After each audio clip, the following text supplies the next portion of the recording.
Müzik kadar sohbeti de severiz. GTR Müzik Podcast'ine hoş geldiniz. Keyifli dinlemeler.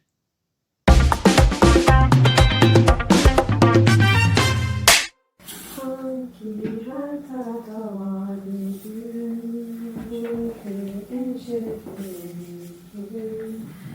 Bugün 3 Nisan, hep neşeyle doluyor insan. Evet efendim, 23 Nisan Kat özel bölümüne hoş geldiniz. Yani dünyanın en güzel günlerinden bir tanesi, en güzel bayramlarından biri. Bugün sadece bir bayramın ruhuna değil, aslında çocukların kalbine hitap etmek için buradayız. Kesinlikle. Çünkü burası biraz stüdyo ama biraz da bizim için oyun alanı. Biz burada hem sohbet ediyoruz hem eğleniyoruz ama bir yandan da çocuk gibi oluyoruz arada. Ama kabul edelim Esraş'ım, bu oyun alanının en eğlenceli oyunu da sensin. Ama yani bir şey diyeceğim. Dur bir dakika, dur sakin ol. Bence seninle program yapmak birazcık teneffüs gibi. O zaman bugün bayram diye bu oyun alanını biraz büyütelim. Hatta bugün bu programı... Sinem, bir şey söyleyeceğim sana ama sakin ol. Söyle. Bizim koltuklarda Nilur Orana ile Leyla da oturuyor. Ne? Bir dakika. Yani program gerçekten çocuklara mı geçti? Yani 23 Nisan'da aslında bu olmalıydı zaten. Ya galiba olmalıydı ama bir saniye. Ne oldu?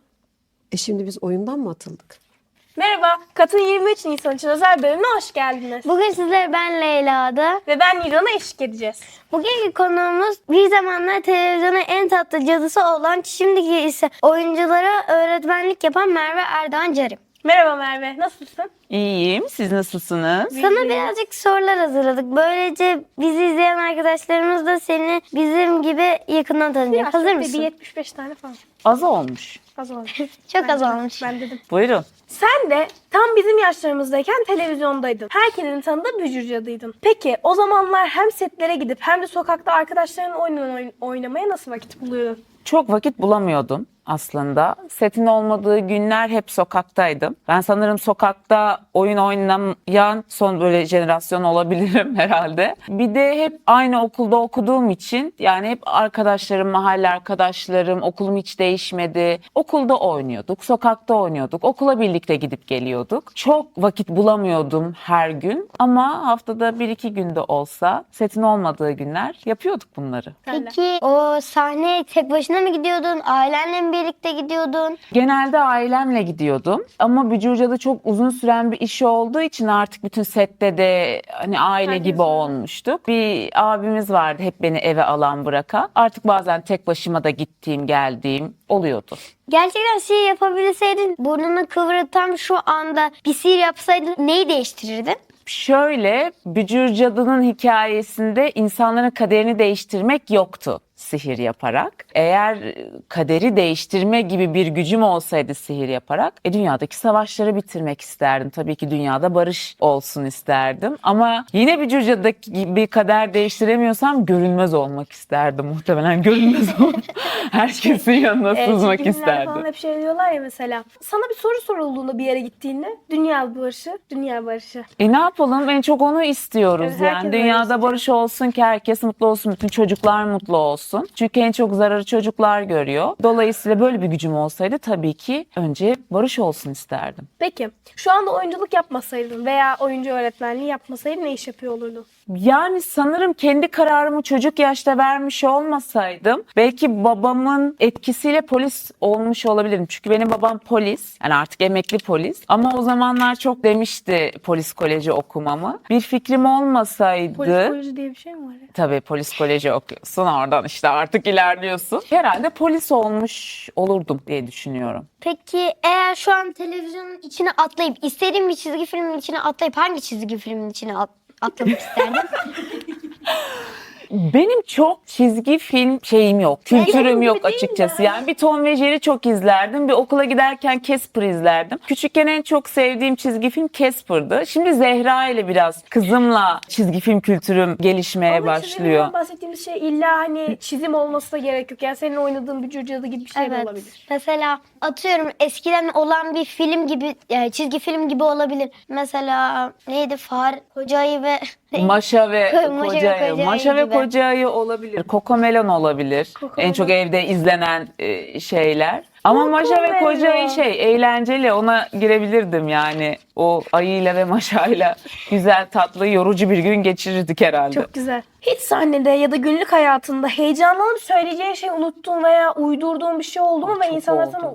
Ama şey gibi bir şeyden bahsedeceğim. Hani biliyor musunuz geçen hafta bize uzaylılar bastı, çok kötüydü ev gibi bir şeyden bahsediyorum yani. Ya çok olmuştur. Böyle spesifik bir şey hatırlamıyorum ama mesela sana bir şey söyleyecekken o sırada araya ada girdiyse mesela unutabiliyorum ve sohbete devam etmem Heyecanlanabiliyorsun, gerekiyorsa başka bir sadece şöyle bir Bir de avantajım ilgi oluyor. çekmek için o sohbet devam ediyor ya. Tabii yani doğaçlamada iyiyimdir. Tabii sahnede çok ihtiyacımız olduğu için buna. Sahnede de mesela oldu yani tiyatro sahnesinde seyircilerin önünde de çok unuttuğum oldu. Çok unuttuğumuz oluyor zaten. Bir şekilde doğaçlıyoruz ama böyle çok saçma sapan yerlerden girdiğimde olup böyle ben unutmuştum konuyu. Neden bahsediyorduk?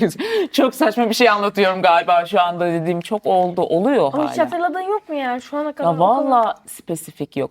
Yani en çok hayatımda başıma şu geliyor. Yani bir şey yani sözü unutmak değil de saçmalıkları yaşıyorum. Birini unutuyorum. Yani Dün zamanında adayla- çok samimiymişim herhalde. Çünkü çok samimi yaklaşılıyor. Merveciğim falan diyor. Ben asla hatırlamıyorum. Ya da yani bir yerden hatırlıyorum Ama kim olduğunu bilmiyorsun. kim olduğu bende yok ve o kadar samimi geldiği için ben siz kimsiniz de diyemeyip ay canım deyip boynuna atladığım ve hiç bilmeden o sohbeti yürüttüğüm çok oldu. Hala oluyor ya. Onu yapıyorum. Çok samimi yaklaşılınca olamıyorum. Biliyoruz ki evde bizim gibi çok tatlı küçük bir bücür cadı var. Anne olmak oyuncuyu nasıl etkiliyor? Şöyle bir söz söylediğimi hatırlıyorum. Zehra Mercan doğduktan sonra birçok işte anne oynadığım zamanlar olmuştu. Zehra Mercan doğduktan sonra dedim ben hiçbirini oynayamamışım. Yani benim oynadığım gibi bir şey değilmiş annelik. Herhalde şu anda anne oynasam bambaşka bir yerden yaklaşırım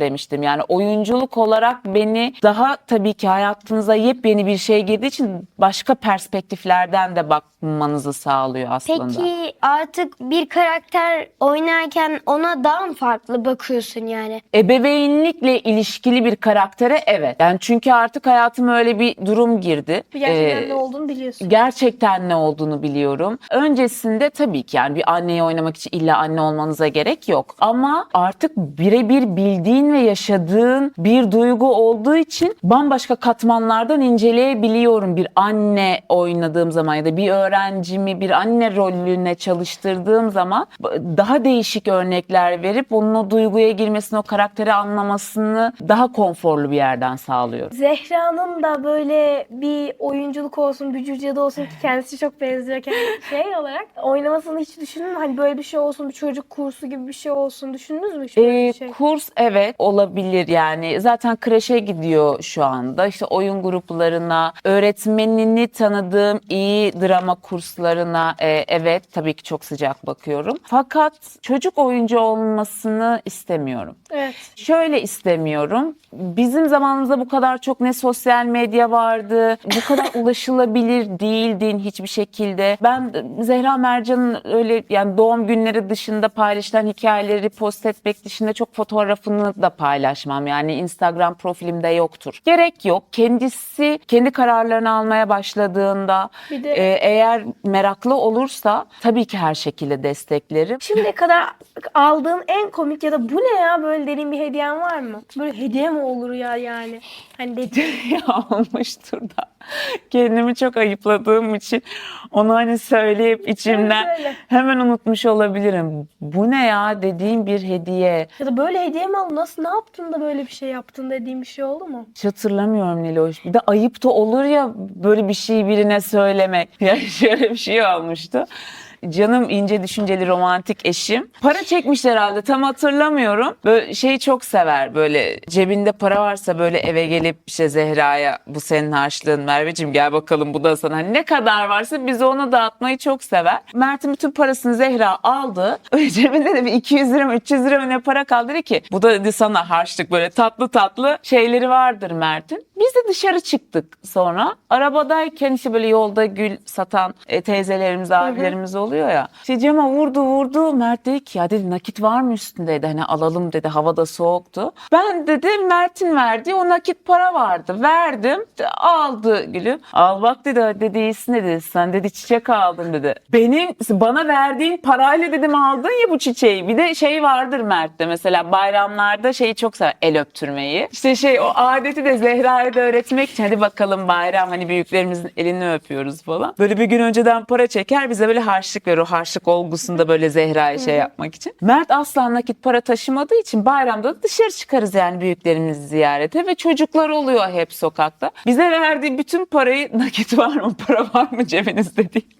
Bizden toplar ve onlara dağıtır. Böyle şeyler oluyor ama dediğin gibi yani bir paketi açtığımda spesifik şu an aklıma gelmiyor. Elbet olmuştur da kendim ayıpladığım için unutmuş olabilirim. Onu silmiş olabilirim hafızamdan. Dünya sadece çocuklar yönetseydi ya da çocuklar okula gitmek yerine ne yapardı? Mesela atıyorum okula gitmiyorlar, başka bir yere gidiyorlar. Okulun çok önemli bir şey olduğunu düşünüyorum. Ama herhalde okula gitmek istemeyen ve yönetici durumunda olan bütün çocuklar oyun alanı yapardınız herhalde. Herkes çocukken aynaya bakıp mesela birini taklit etmek isterdi değil mi? Evet.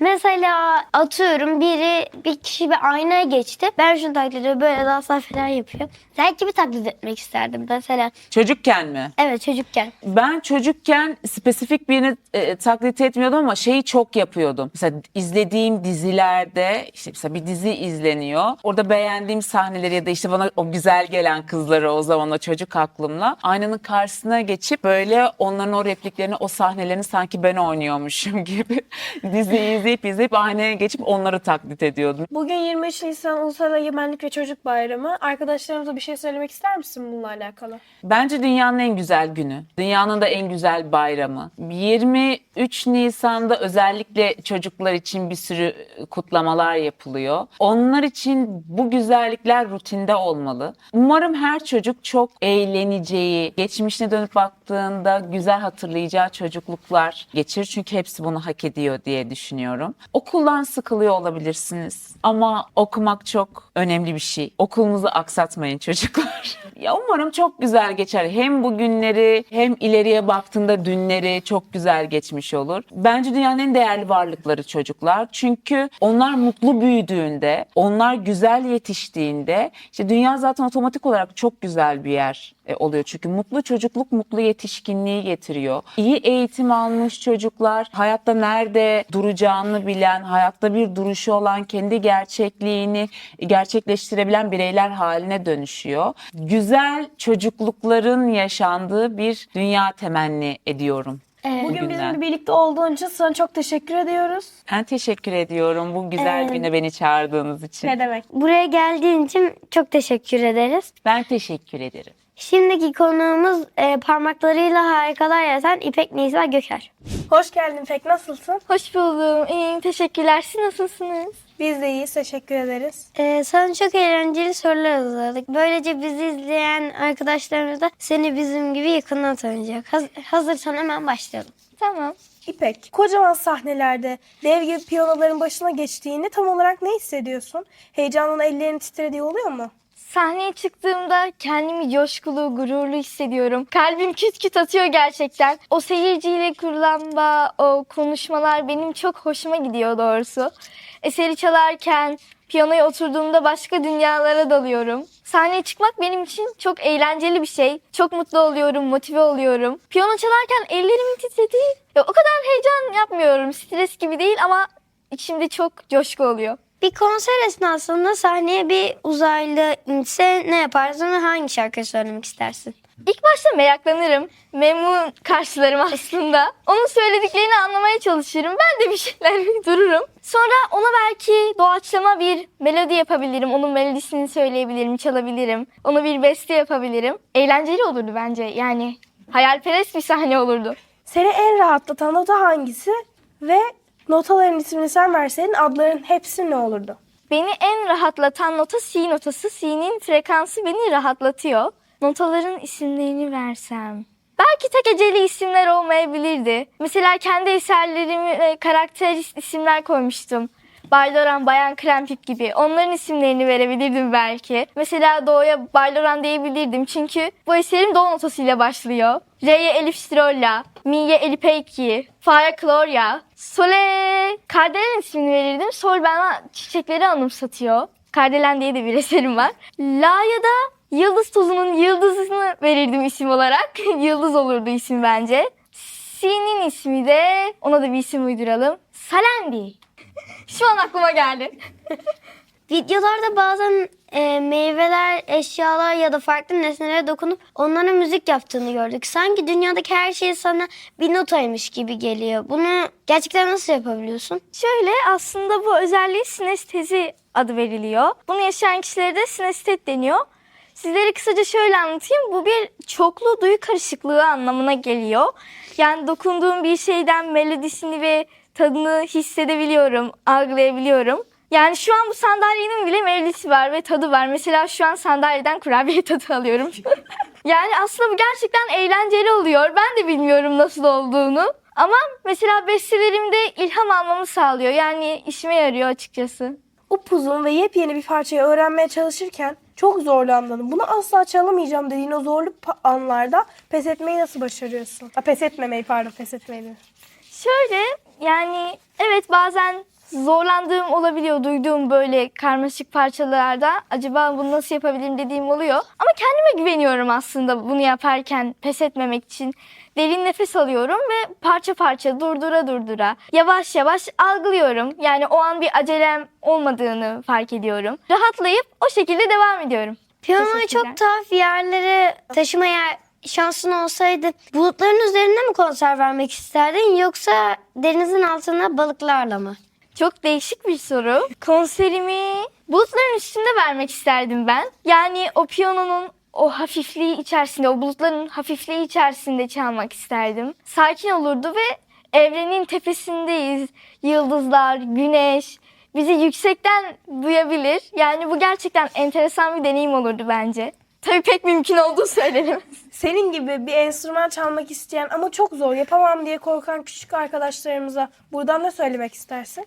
Bence bu harika bir tutku olur. İlk başta bir hobi, sonrasında da çok seviyorsak mesleğimize dönebilir. Ve bence başladıysak asla pes etmememiz gerekiyor. Çünkü bir işe başladıktan sonra yani artık yolu atmışsın adımını. Merdivenlerden çıkmışız. Tekrar inmeye gerek yok ki. Bunun için ayrı bir çaba sarf etmeye gerek yok ki.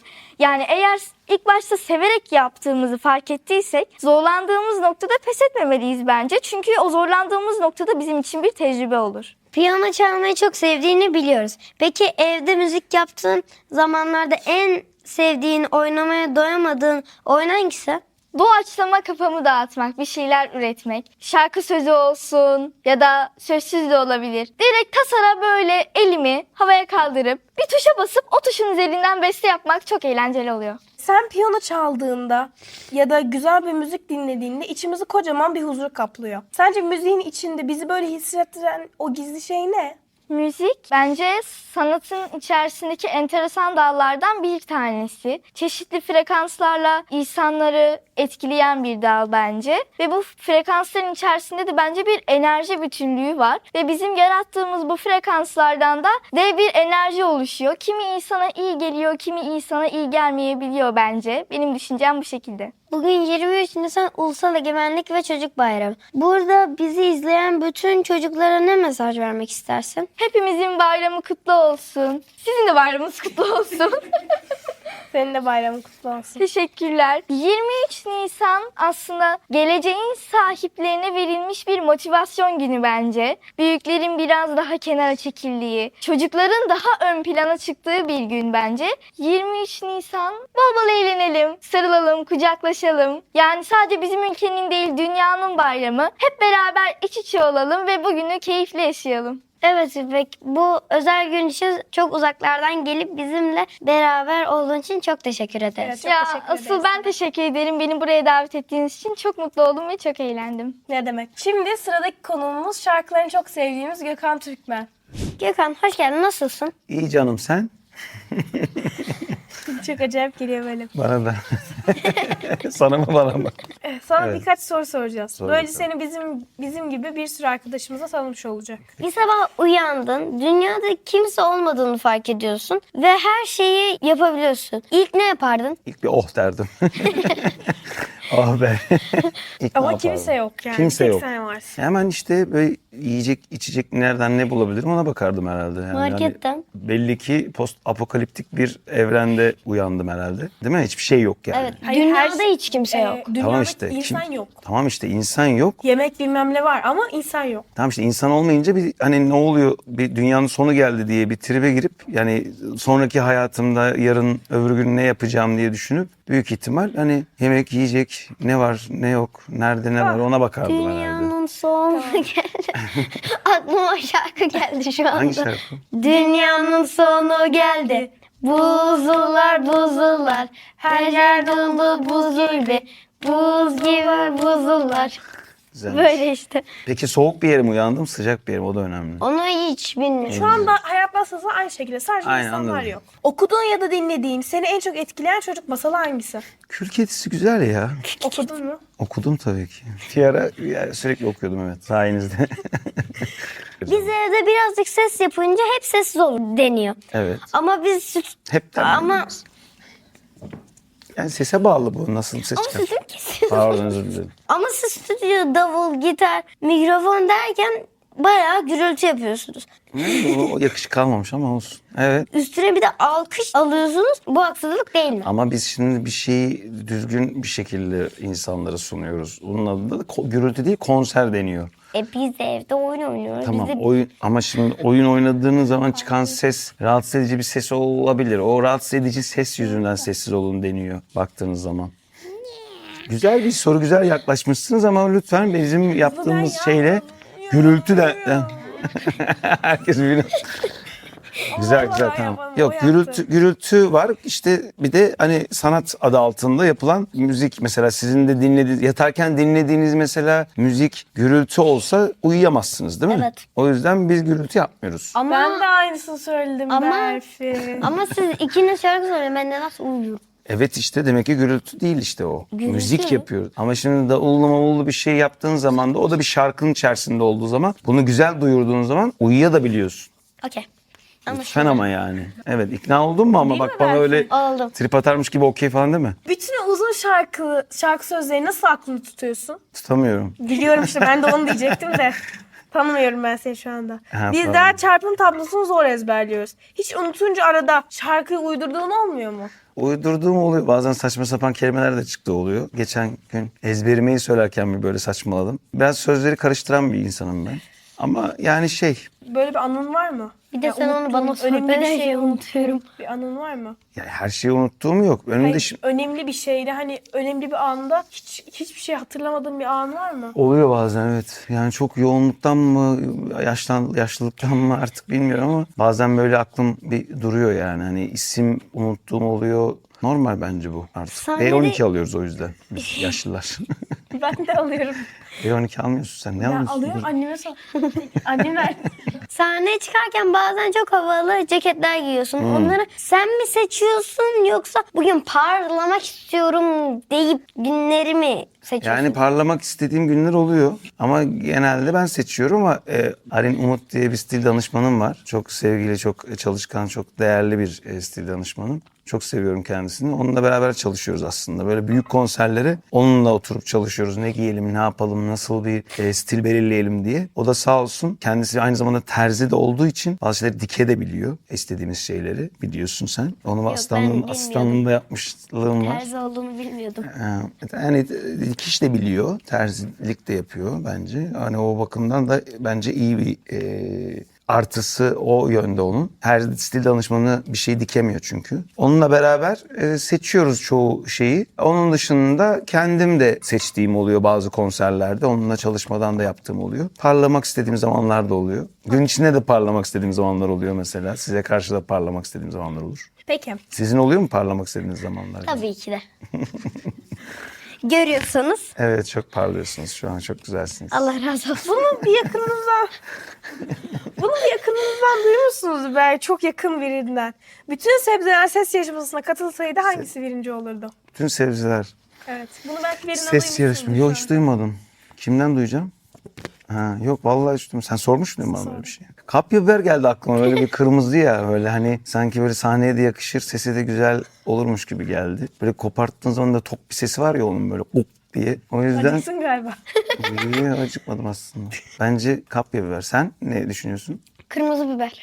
Hangisi işte? Kapya- Benim de kapya diyeyim işte işte. o. Kapya biber işte. Kapya biber. Kapya mı düşünüyorsun? Yok ben kırmızı. Kapyanın sesinin güzel olacağını düşünüyorsun. Karpuz da olur bak. Bak ben de evet onu söyleyecektim. Niye karpuz biliyor musun? Bilmiyorum. Benim aklıma kırmızı biber şu yüzden hayır. Arif Şah'a benzettim. Neden söyleyeyim? Harbi. Cem Yılmaz'a benzettim. Allah Allah. Benim aklıma direkt Biliyorum, karpuz öyle geldi. geldi. Niye biliyor musun? Böyle hani karpuzu keserken falan gurk gurk gurk gurk diye bir ses geliyor. Bir de ayırırken rrrt diye bir ses Diye. geliyor ya. Evet ilginç. İçi de sahne gibi zaten. Evet. Çocukken büyüyünce en çok Çocukken mi büyüyünce mi? çocukken büyüyünce en çok hangi mesleği yapmak isterdin? Uzun bir süre ne yapacağımı bilemedim ben açıkçası. Bir ara böyle bir oduncu olacağım falan diyordum değil mi? Kömürcü, oduncu diyordum ben. Sen nasıl çöpçü olacağım diyorsun. Ben de öyle bir şey. Sonra gitar çalmaya başlayınca müzisyen olmak istedim. Sonra da bir müzik öğretmeni olmak hayalim vardı. O yüzden denemelerim Suya oldu. düştü. O da suya düştü. Olmadı. Müzik Kazanamadım çünkü konservatuarı. Yani Neden? sınavı kazanamadım.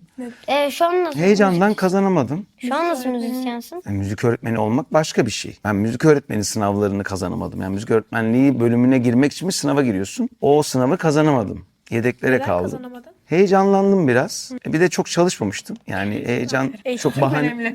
Heyecan çok bahane değil bence. Yani çok çalışmadıysanız çok heyecanlanırsınız zaten. Ben genelde çok böyle stres yapıyordum bir de sınav mevzularına. O yüzden kazanamadığım için devam edemedim. Ama çok şükür ki iyi bir müzisyen olup buralara kadar gelip sizin karşınıza çıktığımı düşünüyorum. Diyecektim ki getirmediniz ama neyse. Neyse sorunun cevabı çok basit. Bence biliyorsunuz.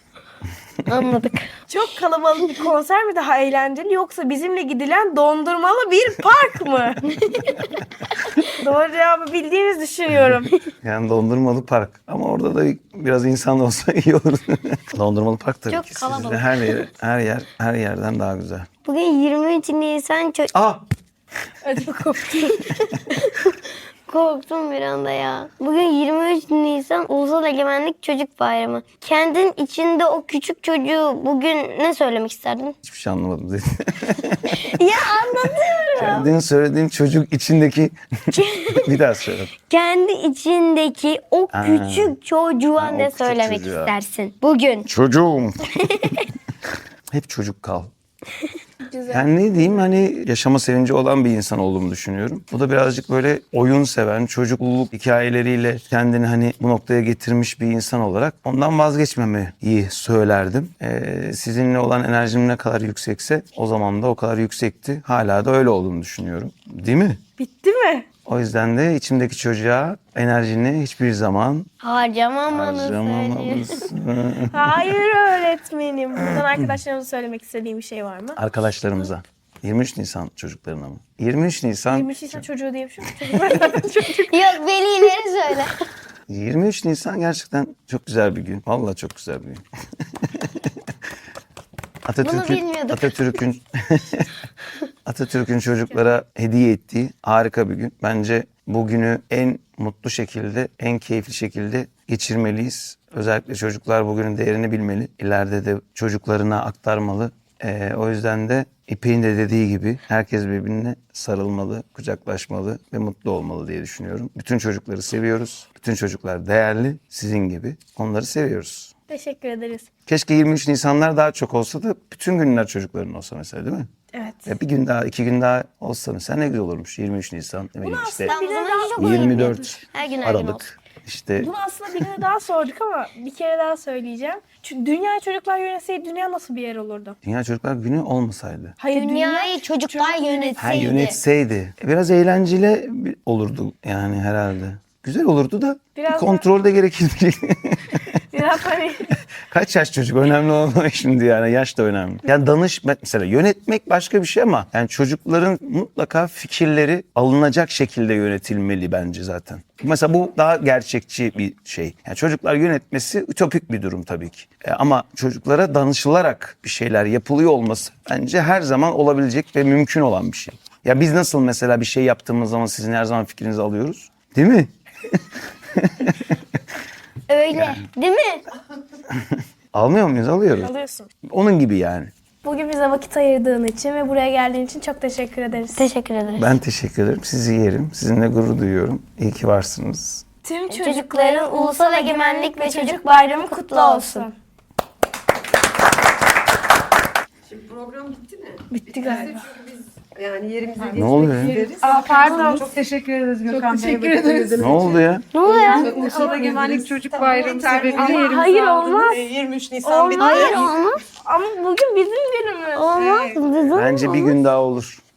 Hepsi sizin olsun o zaman. Önümüzdeki program yeni bölümlerimizle bundan sonra kat kit olarak bizim hayatımıza devam edeceğiz. Emeği geçen tüm gönül dostlarımız 23 Nisan Çocuk Bayramı'nı en Güneş içten kapatma. dileklerimle kutluyorum. Kutluyoruz.